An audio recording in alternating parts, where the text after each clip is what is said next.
నేను Suresh. Welcome to Suresh cinema. మన ఛానల్లో జీరో బడ్జెట్ సినిమా గురించి లాస్ట్ టైం ఒక వీడియో చేశాము. అంటే ఒక్క రూపాయి ఖర్చు లేకుండా సినిమా తీయడం ఎలా అనేది మీకు చెప్పే ప్రయత్నం చేస్తున్నారు. అలాగే ఈ ఈ జీరో బడ్జెట్ సినిమా అంటే బడ్జెట్ లేకుండానే సినిమా తీయడం ఎలా అనేది ఎందుకు అంటే మనం ఇంతవరకు మన ఛానల్లో డైరెక్షన్ క్లాసులు అలాగే యాక్టింగ్ క్లాసులు కొన్ని చెప్పాం. వీడియోలు చూసుకొని లేదా ఇంకా ఇతరత్ర డైరెక్షన్ గురించి యాక్టింగ్ గురించి తెలుసుకున్న తర్వాత మనం సినిమాల్లో నటించాలి అంటే మనకి అవకాశాలు ఎలా వస్తాయి, మనకి బ్యాక్గ్రౌండ్ ఏమీ లేకపోతే, అలాగే ఒక చాలా మారుమూల పల్లెటూరులో ఉన్నా సరే మనం సినిమా రంగంలోకి ప్రవేశించడం ఎలా, దానికోసం మనం ఈ జీరో బడ్జెట్ కాన్సెప్ట్ని తీసుకొచ్చాం. అంటే మనం యూట్యూబ్ ద్వారా డైరెక్షన్ క్లాసులు యాక్టింగ్ క్లాసులు నేర్చుకున్న తర్వాత ఒక డైరెక్టర్ అవ్వాలన్నా ఒక యాక్టర్ అవ్వాలన్నా మనకి సినిమాల్లో ఒక ఛాన్స్ అనేది రావాలి. సో దానికోసం మనం ఇటువంటి ప్రయత్నం చేయొచ్చు. దానికోసం ఒక పరిష్కారంగా ఈ జీరో బడ్జెట్ సినిమా అనేది మనం ప్రయత్నించాలి. అంటే ఒక రూపాయి లేకుండా సినిమా తీయడం అనేది పాసిబుల్ అయితే మనం కూడా ఒక రూపాయి లేకుండా సినిమా తీసుకొని ఆ సినిమా ద్వారా పేరు వచ్చిన తర్వాత మనకి పెద్ద సినిమాల్లో అవకాశాలు ఈజీగా మనం పొందవచ్చు.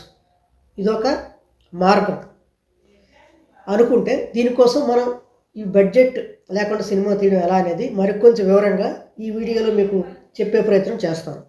అలాగే నేను కూడా కేపీ అనే టైటిల్తో జీరో బడ్జెట్ సినిమాని రూపొందించే ప్రయత్నాలు చేస్తున్నాను.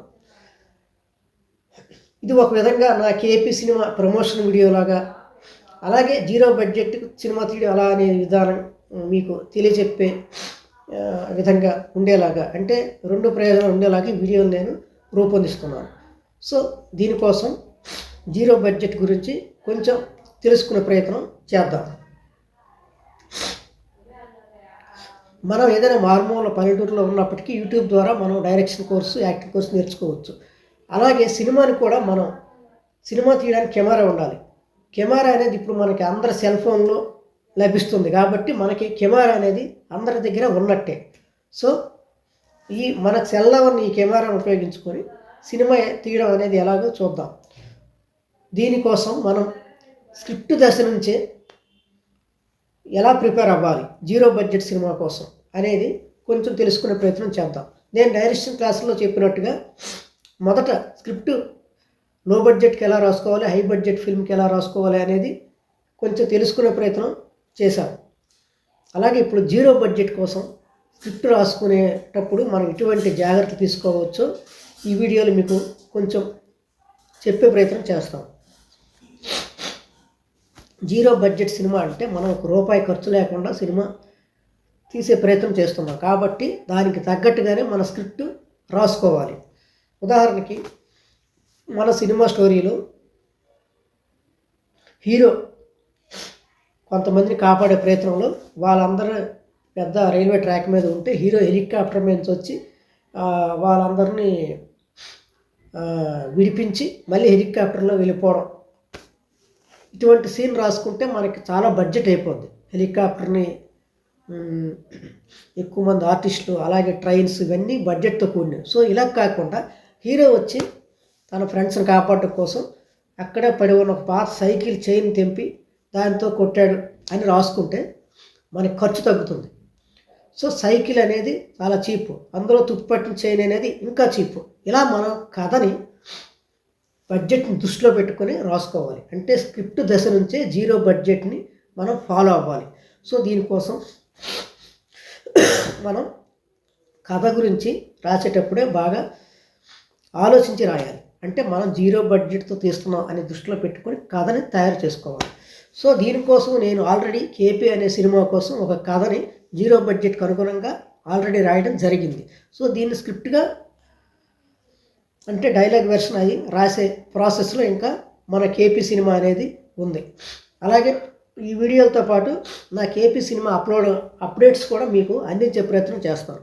అలాగే దీని ద్వారా నా కేపీ సినిమా ప్రమోషన్ కూడా ఉంది.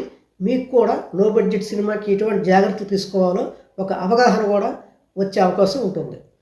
సో ఇలా కథని కూడా మనం బడ్జెట్ తగ్గట్టుగానే రాసుకోవాలి. ఇది ఒకటో పాయింట్. అలాగే కథని ఈ బడ్జెట్కి అనుగుణంగా రాసుకున్న తర్వాత కథలో వీలైనన్ని తక్కువ క్యారెక్టర్ ఉండేటట్టు చూసుకోవాలి. ఎందుకంటే ఆర్టిస్టు మనకి ఎక్కువ మంది సహకరించకపోవచ్చు, కాబట్టి కథలో చాలా తక్కువ క్యారెక్టర్ ఉండేటట్టు చూసుకోవాలి. అలాగే కథ మంచి వీలుగా ఉన్న ఒక కాంప్లికేషన్ లేని ఒక సులభంగా ఉన్నటువంటి లొకేషన్లో జరిగేటట్టు రాసుకోవాలి. అంటే కథని ఎక్కువ నైట్ టైం ఉండేటట్టు, లేదా ఇండోర్లో ఒక గదిలో ఉండేటట్టు, లేదా ఒక బీచ్ దగ్గర మనకి బీచ్ అవైలబిలిటీ ఉంటే, మనం ఉదాహరణకు వైజాగ్లో ఉన్నామంటే బీచ్ దగ్గర కొన్ని సీన్లు ఉండేటట్టు రాసుకోవచ్చు. ఎందుకంటే మనం బీచ్కి వెళ్ళడం అనేది చాలా ఈజీ. అదే హైదరాబాద్లో ఉన్న వాళ్ళు బీచ్ సీన్స్ రాసుకోకూడదు, ఎందుకంటే వాళ్ళు అక్కడి నుంచి వైజాగ్ రావడం కష్టం. సో అలాగే మనం ఉన్న ప్రాంతంలో లొకేషన్లో కథ జరిగేటట్టుగా రాసుకోవాలి. అలాగే కథకి మేకప్ అవసరం లేని విధంగా క్యారెక్టర్లు ఉండేటట్టు ఆ కథని అలా తీసుకోవాలి. సో ఇటువంటి జాగ్రత్తలు ఇంకా ఎటువంటి స్క్రిప్ట్ దశలో తీసుకోవచ్చు అనేది నేను మీకు నెక్స్ట్ వీడియోలో చెప్పే ప్రయత్నం చేస్తాను. అలాగే మిగతా ప్రాసెస్, ఆర్టిస్ట్ సెలెక్షన్ ఎలా చేసుకోవాలి, ఆ సినిమాను ప్రమోషన్ ఎలా చేయాలి, షూటింగ్ టైంలో ఎటువంటి జాగ్రత్తలు తీసుకోవాలి, అలాగే పోస్ట్ ప్రొడక్షన్ వర్క్ ఎలా సెల్తోనే చేస్తాం కాబట్టి దాన్ని ఎలా చేయాలి, ఫైనల్గా సినిమా ఓకే అయిన తర్వాత ఆ సినిమాని యూట్యూబ్లో ఎలా రిలీజ్ చేయాలి అనే విషయాన్ని కూడా మీకు వివరించే ప్రయత్నం చేస్తాను. సో ఇది ఈ వీడియోలో జీరో బడ్జెట్ సినిమా గురించి నేను మీకు చెప్పే కొన్ని విషయాలు. ఈ విషయాల్ని మీరు బాగా అర్థం చేసుకొని స్క్రిప్ట్ రాయడం అనేది ప్రారంభించండి.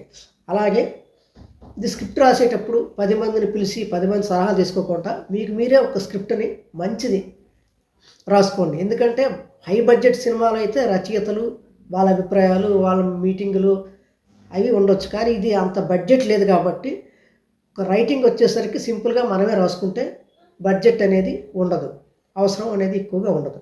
సో ఇదొక టెక్నిక్. అలాగే